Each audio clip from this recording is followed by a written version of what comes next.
But certainly, sir, you can legitimately invoke executive privilege when it involves national security. Of course, national security, diplomatic relations, no? But the need for it must be proven. In other words, President or the executive secretary in the name of the president invokes executive privilege. Because of, in this case, possible diplomatic and economic disruption of relations with China. It's not enough that the executive secretary says that. He's got to show why. He's got to show why. And some people say, if he shows why, then he will be revealing already the secret. No, that can be done in camera, meaning among the justices in executive session of the Supreme Court. Right. Or in words that will not reveal the secret. It will be understood. But a mere claim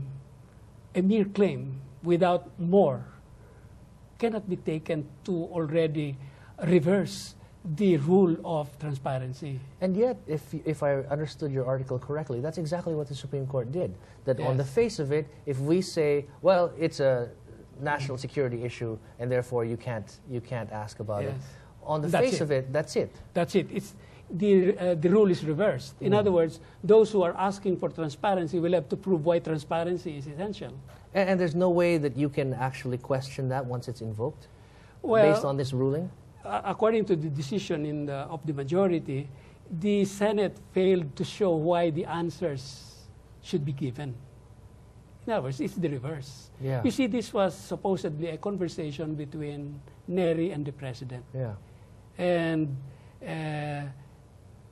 Secretary Ermita said that is privileged because it may involve diplomatic and economic relations of the two countries without more. Why?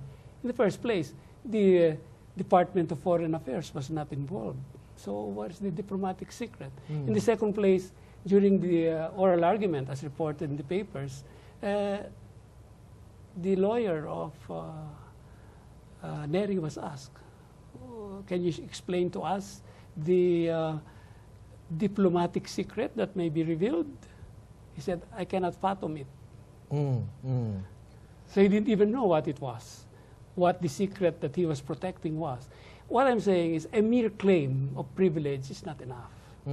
Because the Constitution says transparency and accountability are the desired principles of governance. And you are obligated to report a crime if you're an official, right? Yes. If a crime is reported to an official, the official must report it or must prosecute it. Or at least take some action. Yes. In fact, I feel that the decision is not also fair to the president. You know, right now, with secrecy, people will go into all kinds of speculation. Oh, the president may be involved in a crime. Or the president may be really part of this scandal. It's not fair because the president cannot explain. And people will begin to believe the worst. Whereas, if Neri replied, then there can be an explanation. And the president's name can be cleared. Can be cleared. Unless she's guilty. Well, I wouldn't say that because there is again a presumption of innocence. I still think that unless she's proven guilty, she's innocent. But speculations will come around. And this is not a mere case of legality, prosecution for a crime. You know, it's governance. A president must be believed by her people. Credibility, I think, is number one in governance. The president must be believed. Such as the president says, I feel that this secret must be kept, and the people will honor it. But if there is no explanation at all, how can the people say we will honor it? So, Chief, next time there is a hearing, and somebody from the executive is asked a question, and they can say, well, executive privilege on the grounds of diplomatic relations or on the grounds of national security. Based on that ruling, that's the end of it, right? That's the end of it. And there's nobody who can question that. There's no one who can subject that to any it's the kind other of scrutiny. side.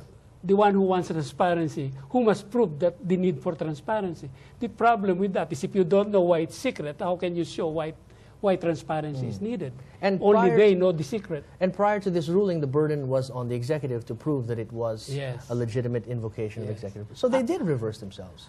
Yes, that's what I said in the column. The court now reversed, Senate versus Ermita. So how could they have reached a decision like that?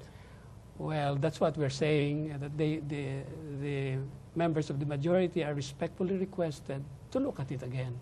It's not bad, it's not strange, it's not unprecedented that the court may reverse itself. It's part of human frailty, not to see it in the beginning, but to see it later. It's even greater. It makes a greater person. As I said, the court has reversed itself in a number of cases. And as also I'm saying, the court, I'm afraid, imported wholesale the jurisprudence of America on executive privilege. You know, while we imported this concept from the United States, there are other concepts like that we imported from the United States, like separation of church and state. We have the doctrine of separation of church and state in the Philippines, but over the years, we have developed our jurisprudence differently from the United States. Why?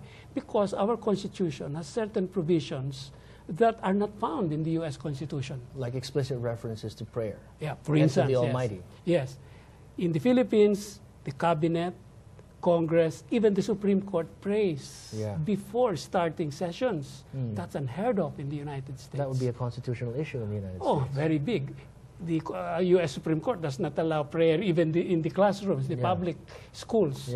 How can they allow prayers in their own courts? So no, it's because in the Philippines, the preamble of our Constitution prays the Filipino people, imploring the aid of the Almighty. It prays. So it evolves in different ways. Yes, because there are certain provisions of our Constitution not found in the American Constitution. So the doctrines are not imported wholesale.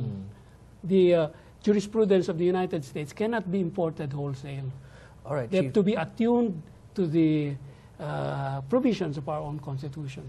All right, we've got about a minute left. I want to leave the last word to you, sir. First of all, thank you for this privilege of talking to you. But what's for you is the one most compelling argument for the Supreme Court to reverse itself, whether it be legal, political, or even ethical? Well, I do not know what that one is. All I say is the justices, I think, must really look at themselves and find out whether there is really a reason to reverse or not. I feel that if they look at our Constitution, there is every reason to reverse. All right. Former Chief Justice Panganiban, yes. It has been a privilege indeed to talk to you tonight. I'd like to thank you again for giving us this opportunity to talk to you. Thank you also, Ricky. And I do hope that we will have more in the future. But I've redeemed my promise to you. Yes, you have. That in case I ever agree to a one-on-one interview, it will be with you. Well, I think that was a promise made while I was still Chief Justice, right? I remember that, sir. Yes. And I think we'll have another one in due course. Let's see. Thank you very much, sir. Thank you. That's the big picture tonight. I'm Ricky Carandang. Thank you for watching.